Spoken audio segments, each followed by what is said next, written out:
Hi there, I am Catherine Mattice. I am the conference chair this year for the International Association on Workplace Bullying and Harassment. It is going to be in San Diego, California, top vacation spot in the world. The conference has never been in the US before. I'm very excited and honored to be the one to bring it to the US. I have Sue Mann here with me from Sansu Rising, and Sue is going to be speaking at the conference. So first of all, Sue, where did the name of your company come from? I would love to hear that. Catherine, it is so lovely to be with you here today. And I'm looking forward to the conference. And, it's my opportunity to attend one in person for the first time, because like before that, it was either too far away or we had the pandemic. So yay, super excited. So where does Sansu Rising come from?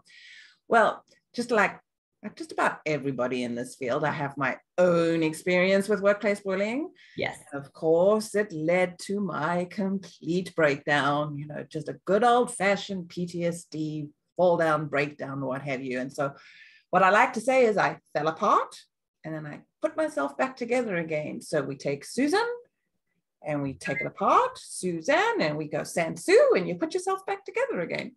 And so it's the origin of the name. Susan Rising. I love that. That is so awesome. And then the Rising, Maya Angelou. No, isn't Maya Angelou? The Still We Rise poem. The idea of resilience and Brene Brown and the arena, and you get back up. That's what you do. Yeah, I love that. Tell me, what are you most excited about for this conference, other than getting to see people in person? After COVID? I'm always excited to hear, the new research, what's coming out, sort of meeting people. And frankly, I'm excited and scared. This will be the first time I'm presenting at a conference. So I've got that mixture of both excited and fear kind of around that as well.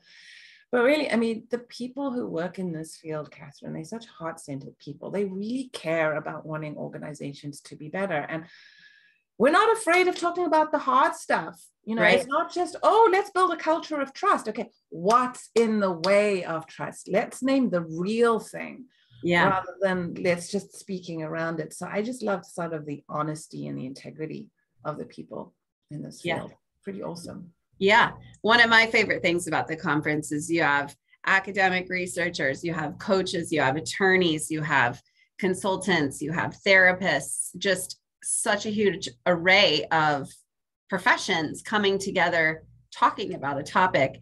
And so, of course, we all have our own experiences and our own professional education and backgrounds. And so it's just so much to talk about at the conference. So I'm really excited about it. There's lots of researchers there. You and I are practitioners. We are not researchers. So talk to us a little bit about, what you do, how you work with clients. And I know you like the phrase mental fitness. So tell me about that. Yeah. So, I became a coach precisely in order to address workplace bullying issues. But one thing has been struck by and had been finding in the research that, we really understand the phenomenon of bullying. It's well studied, but we don't seem to have some really effective intervention and prevention strategies. There's one-on-one leadership coaching. We know that works, but it happens after the fact. It's expensive. You're touching one person and you're not really necessarily getting at the organizational and systemic issues. So when I came across the mental fitness framework, this is something that's developed by Shazad Kamin. He's the founder of Positive Intelligence, and he's actually the former CEO of the Coactive Training Institute, one of the very large, established, well-known, highly reputable coach training programs. When I got introduced to the model, when I tried it out, I immediately had to sort of try it out with bullying, as I saw how it had the potential to address, in a way I hadn't been seeing with other coaching approaches, all aspects of bullying, both the individual, team, and organizational level. And I can tell you more about the model, but that's a little bit more about how I came into it. Okay. And indeed, you're right. We all have our story of how I actually kind of went through positive psychology which is probably in that same realm. I don't necessarily know a lot about positive intelligence. So we'll have to talk about that in San Diego more when when you're here. Yeah, so the mental fitness model, it's actually based on it's based on neuroscience, cognitive psychology, positive psychology, and performance science. Okay. So it has that is what underpins the entire mental fitness model. It's based on those 4 discipline areas, and it integrates them in just one beautiful, elegant way. Yeah. You're actually the second person who's mentioned that phrase to me this week. So I think the universe is telling me to go and check it out. So how do you increase mental fitness? So perhaps the analogy that's most helpful to think of is physical fitness. So if you're physically fit, you can climb steep hills without physical stress. If you're mentally fit, you can handle life's challenges without mental stress, from a positive rather than negative mindset. We're coaches, right? So we know about mindset. So in particular, we can handle life challenges without the need to berate and shame and micromanage and control people. So your question was, okay, how do you get mentally fit? So I'll answer that question a little bit with a question. How do you get physically fit? Do you go to some kind of training where a 3-day training program and you learn how to get physically fit? Or do you actually put on some running shoes and go running or go to a gym class or something, right? It's the latter, right? You get physically fit by working out. And it's the same exact principle with mental fitness, because trainings focus on insight, but what we need is muscle. Sort of training. So trainings give us and so what we know from performance and professional development is that insight gives you only 20%. 80% is the muscle, and trainings give you the insight, but without muscle, without consistent daily practice, without literally developing new neural pathways through repetition and feedback over time, the learnings wane. So that's the use it or lose it principle of neuroplasticity. So one gets mentally fit by doing something we call sort of like the mental fitness boot camp, which is a 6-week daily program that is very specific to what we call SAGE and saboteurs. So our saboteurs are the sort of the negative mindset. They're coming more from our subcortical brain regions. SAGE, the positive mindset, which is much more from our prefrontal cortex. And so it's a daily 6-week program with guided exercises and practices that has some teaching component, but it has the muscle component. So it's getting both the mindset and the muscle piece. Okay. And so I've literally seen this do more in 6 weeks than 6 months of one-to-one coaching, precisely because it is so practical. It is so pragmatic.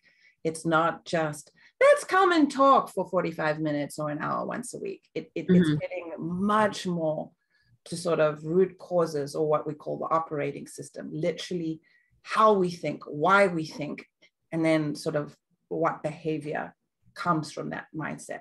So that's sort of how it works.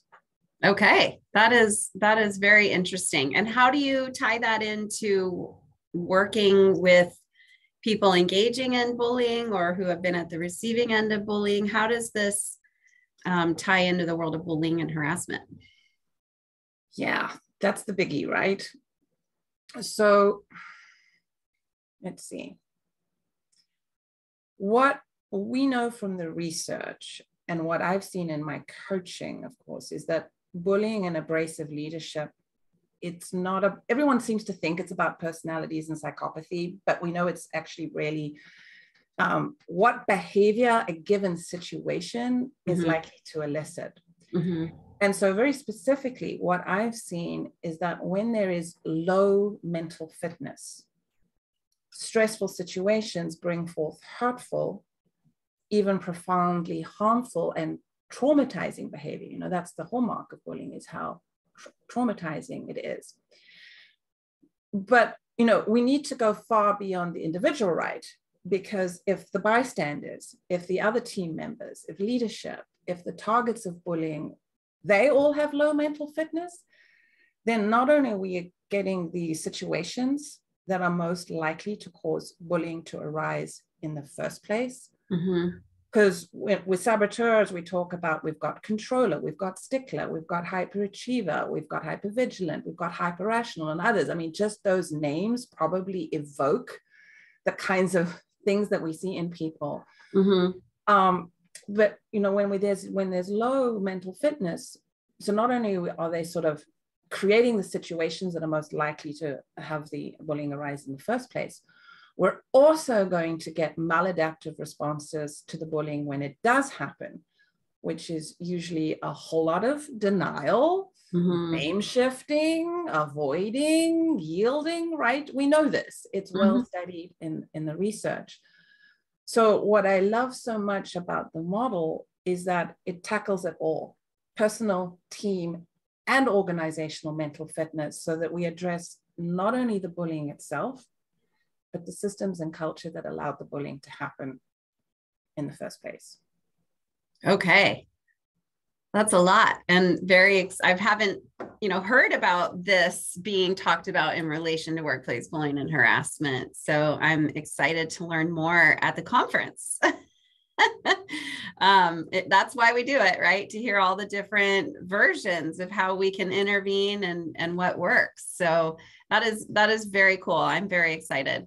Yeah, I mean, I brought it to an entire organization where there had been systemic conflict at the partner level, a consulting company, and one of the partners had bullied. I always put that in inverted commas, right?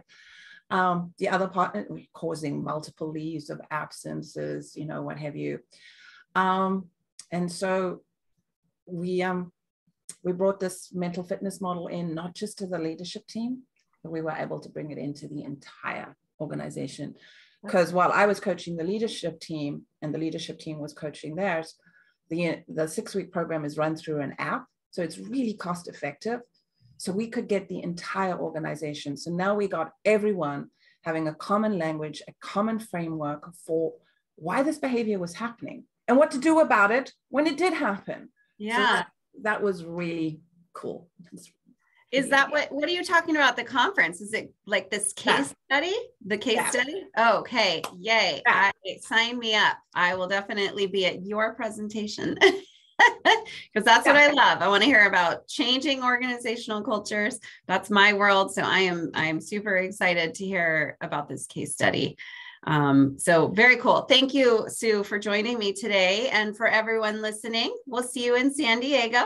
Get your tickets and come visit us and join the conference. And I like to joke that we like to nerd out on bullying and harassment. There's a place where all of us go. Thanks again. Thanks, Catherine.